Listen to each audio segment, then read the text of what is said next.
Ijoollee akkam jirtu jedhanii gaafa nagaa gaafatu. Akkam jirtu fayyaa keessanii hordoftoota haadha eebboo nagumaa jirtu. Haati eebboo keessan kunoo mana qorichaatti na geessaa jirti. Mana qorichaa qophaan na qaqqeenaa fiddee amma marfee fudhachuudhaaf taa'uttirraa. Kunoo kana duukaa dhiphachaa jirti akkuma isin argitanii. Isiniin jedha waan haa fiddee dhuftes kunoo. Waan haa fiddee dhufte garaan galee isinitti agarsiisa malee. Wanti naaf fiddee dhuftee amma fooyyee qaba kun kan na lukka'e garuu maalirratti haadha eebboo kun? Gogaa qunjaa jechuudha. Qilleensa faanas ta'uu danda'a. Qorichi ishii fudhattus walii galuu ta'uu fi dhiisuu danda'a beektu. Maaliif qorichi yeroo tokko alaarjikii namatti ta'a. Akka alaarjikii ta'e irraa quncaa jira qofa tokko baasuu jechuudha. Gaafa na fudhadhee fooyyeen qaban ture. Kan isa gaafa gaafadhu akka kan baay'ee engatiin akan isaatti diddee yaa'uuf mazagajaa mul'isa waraanne. Mastaagashaa. Ishee. Isi waraanne ammoo isaan dinaa jedhan. Ishee. Satti fooyyee ture ammoo amma fooyyee qaba. Aku di sini ada mana dalam ini dah kau mayu fabrik tu kau celasih tiada sini lah fakata. Asal tu kuda mana gak kabdi. Aku gak harap ayah rajanjira. Jika dijodoh mana kini desa wajib. Gaafa sabboontuuni itti fi afuriin boru fayyoodha deebiftu haa eebbaati sobduudhaan aan jedha. Atiin sobda jaartiin nana sobdeetuma odeessita malee sobdeetuma waanuma argite laaqxa jedha malee dachaa sadiin boru dachaa sadiin deebifteef. Dachaa sadiin deebifteefiit argitu jiraanis boru hojii deema. Ijoolleenis mana barumsaa deemu. Ishiinis qoricha shaafixxuu qoricha shifixxee kan ofirraa buqqiftee jennaan jechuudha. Harka ishii kan ofirraa buqqiftee jennaan ila arraba koo kanarra mataa buqqistu. Yoo ishiin dachaa sadiin sabboontuun fayyoodhaaf hin deebifne. Gaafa san fayyoodhaaf hin boo'inaa. Maaliif ishiitu barbaade. Ishiitu barbaade. Sanuu piraankii fi sabboontuun hojjettu si maraachiti. Si maraachiti tasumatti deemu. Bisi gootee of wallaalchiftee yeroo san kalaan bishaan leetirii 2 firiijii keewwadhu. Bishaan leetirii 2 firiijii keewwadhu. Aannan biti mana godhadhu. Ani si gorseera laa. Amma beekumsa kootii si gorseera laa yaa fayyu. Sitti meera. Tonkolii kana situ jalqabe. Tonkolii kana situ daarekti gochaa jira. Situ barreessaa jira. Kanaaf ani boru gaafa dachaa sadii sitti deebi'u. Ela waan anan hin dubbanne jira viidiyoota koo keessatti waan har'a isaan godhaa jiran viidiyoota ji'a eega ji'a afurii ta'an isaan maratan hojjetaa jira kun silaa isaan mana rabsaa isaan manni godhaa jira waan ta'eef kun na beektu anaaniyyuu arraba na barsiisanii anaaniyyuu hamii na barsiisanii daawwattoota koo amadhuu sirriitti itti fufumoo dhiisu asumaan immoo jechuudha chaalenjiin naa kennameera adaraa keessan. Linkiin kana jala kaa'u yoo subscribe naa gootan yoo 1,000 naa guuttanii viidiyoo babbareedaa ani uummanni korraatti barachuu danda'u siin hojjechiisaa fiilmii keessa singalchaa ani namoota baay'een beekaa artistii cimtuu guddoo laafii tokkon si godhanaan jedhee abbaan siifoo fi haati siifoo chaalenjii naa kennaniiru. Nuyi kaameraamaanidha. Asumaanis immoo warri leemman jirtan jechuudha.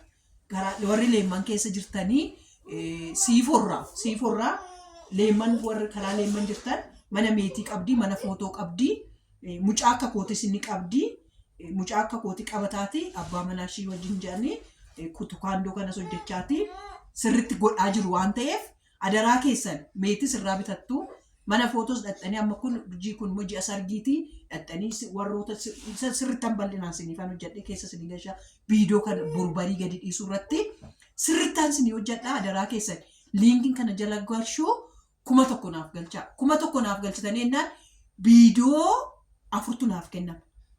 Viidiyoo 4 qulqulluu hojjetanii diraamaa bareedduu anaanis keessa nagalchanii hojjetanii naa kennuuf yaa Oromoo kun naawwala maaloo naawwala bakka maalamma yeroo hunda namaa maddu fiilmii keessa galeennaan koo bakka fiilmii isin hojjettu fiilmii isin ta'a. Kanaaf maal Oromoo koo namni kuma tokko sheeris godhaatu maal nama kuma tokko riyaa keessatti ergaati.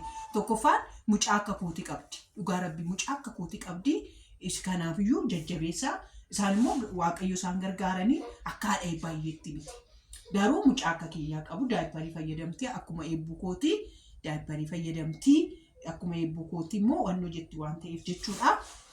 Kanaaf isaan immoo yuutuubii keenya kuma tokkootiin nuuf gashiteenna viidiyoo 4 jedhanii kushee adaraa keessan naawwaalaa maaloo jilbeeffadhe isin kadhadhu. Dhugaa rabbi namicha isa dhagaa baatee tokko kadhatu san argitaniittu miti.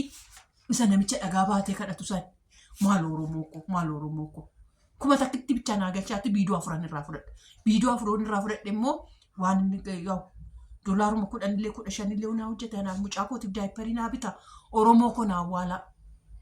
Oromoo ko naawwaalaa bakka naawwaalaa. Dhugaa naawwaalaa subscribe naaf godhaa.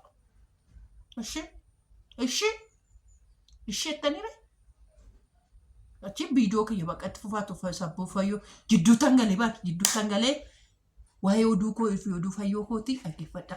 Inni odeessa waa'ee isaanii dhiisu. Adaraa fayyoon isoo argite micoosaniif sheerii naa godhitoo fayyoo koo anuu sin jaaladha bar. Sin arrabsa malee siinoo sin arrabsu bar sin jaaladha bar fayyoo koo. Dhugaa rabbi fayyoo baay'een jaaladha. Hin arrabsan. Waan arrabsuudhaaf iyyuu ka'ee nama rarti. Akka turuu kootitti nama rarti. Nan jaaladha.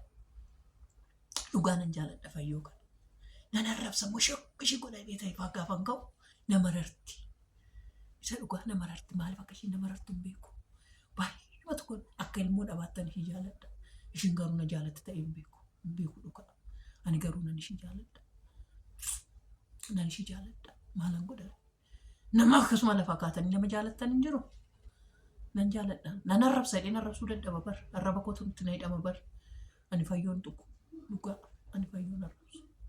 Kanaaf jechuudha. Isaa fayyoo koo giiftii koo sheerii naaf godhi ishii bareedduu kootti biraan naagaa ishii.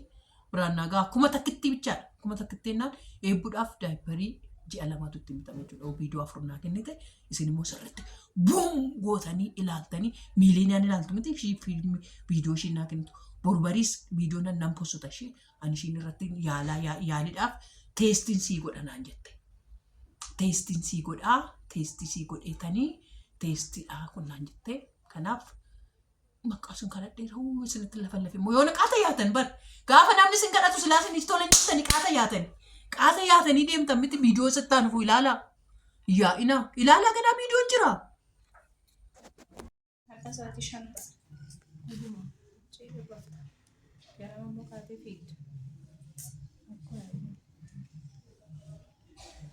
Isa barteennaani isaaf yeroo kee hunda guutuu kennitaaf maaliif seete min tokkoffaan ijoollee kee bira akka garaa kee jiraattaa akka garaa kee taataa mindaa kaffaltiin inni sii kaffalu immoo kanarra fooyyee qaba waan ta'eef itti bashannantee tokkoffaan ogummaadhuma kee barsiifta bar ogummaadhuma kee amma fakkeenya fakkaataadhuma itti jira miti amma waan ufaan waliin qaban waanuma fayyaa kana barsiisu naaf yaadu koo yuutuub irraa baay'ee argata beekta miti. Doktor naaf yaadu beekta? Bakka isaan amma yuutuubii marra dalagu feesbuuk marra dalagu. Isa san koo dabalataadha koo. Keenya koo hojiin keenya hojii humnaa jedhu bakka narsii gaafa taatu hojii humnaa hojjeta sa'aatii hin qabdu. Isaan amma yeroo qabu achi keessatti amma ta'an dhukkubsataan galuutti haasofsiisanii ba'anii. Kan keenya biraa garuu dhaaba tokko argitudha. Doktor Khalid Innise. Yuutuubii isaatti fufeenni 30,000 argadda jedhee ji'aan. Undi taada kuma soda margatu maala nooni ji'a sadiitti koo ishii naa kaffalu koo maal jechuudha kuma sagallaa kaffala bar sanuu koo biyyuun qaban ogummaa qabu sittiina qaama ishiin baatetti ishee keessaa baatetti koomii tarii si filadha.